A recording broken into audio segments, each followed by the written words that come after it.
Hi, this is Bill again, and I'd like to talk this time about empowering beliefs and worldview.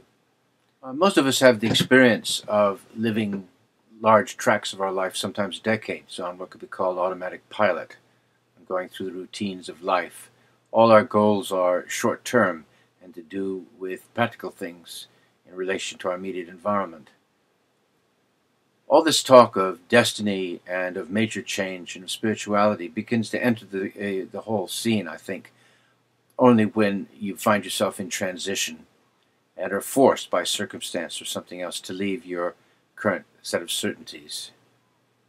You're in transition when you become aware of any unexpected challenge, welcome or unwelcome, and realize you now need to do something about it. Life transitions most often begin with an ending. You have to let go of the old thing before you are ready to pick up the new, not just outwardly, but within yourself, where you keep your connections to the people, places, and beliefs that have acted as definitions of who you are. So in some senses, the road to the future runs, at least temporarily, through the past. But it doesn't remain in the past, because the future, if we are to fulfill our destiny, is radiant with possibilities that we never even conceived of before. And that's the truth of the matter. And it's certainly worth the risk to find out what that might be. So once you're on the path of recovery, on the path of life transition, a number of things become quite clear about what you need to do in order to make good progress. The first is to clearly decide what it is you're absolutely committed to achieving, what you're committed to striving or working towards obtaining, whether it's a quality of being and life, or whether it's something specific like a new job, or whether it is sorting out your relationships or whatever. Second of all, it's about you being willing to take massive action and not to procrastinate any longer.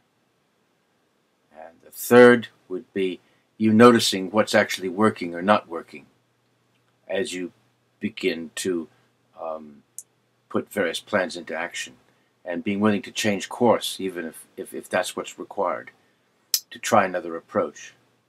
And finally, you continue to change your approach until you achieve exactly what you want, whatever life gives you along the way. And perhaps I should say at this point that where it all begins is here and now, and you using and utilizing whatever life gives you in the present moment. In other words, I'm really talking about what some have called the power of now. And within the here and now, there are three decisions which will powerfully impact your whole destiny. And all these three decisions are within your control to make or not to make, which is the beauty of this, which is the power of this. First is your decision about what to focus on here and now. The second is your decision about what things actually mean to you. And the third is your decision about what to do to create the results that you actually desire. Of course, clearly understanding what it is that I want, that's in my heart, to have, to be, to own, or whatever, is a test of my character, and is often not as straightforward as we initially think. For this reason, I believe spirituality is a key component to the whole issue of our choice of goals. And my own personal mission statement is to discern, promote, and inspire the divine connection and divine wisdom in all of us. And that would be true even for goals that apparently are non-religious and non-spiritual in nature, because they ultimately are headed in a particular direction. And it's important that that direction be a good one, be an ethical one, be an ecological one, and concord in some way with our personal destiny. Otherwise, it's really not a goal worth pursuing. I'd also like to be upfront about where I'm coming from myself spiritually, because I think that seeing spirituality is very much today an increasing interest for people. You would be interested to know where I come from, which is that I am a practicing Christian, and that I work very deliberately within what I would call the Judeo-Christian wisdom tradition. Starting out perhaps from a text in Ecclesiastes, which talks about God having created eternity in the hearts of us all. And how I see that is that we are like a divine seed of light that has been sown in our mother's wombs.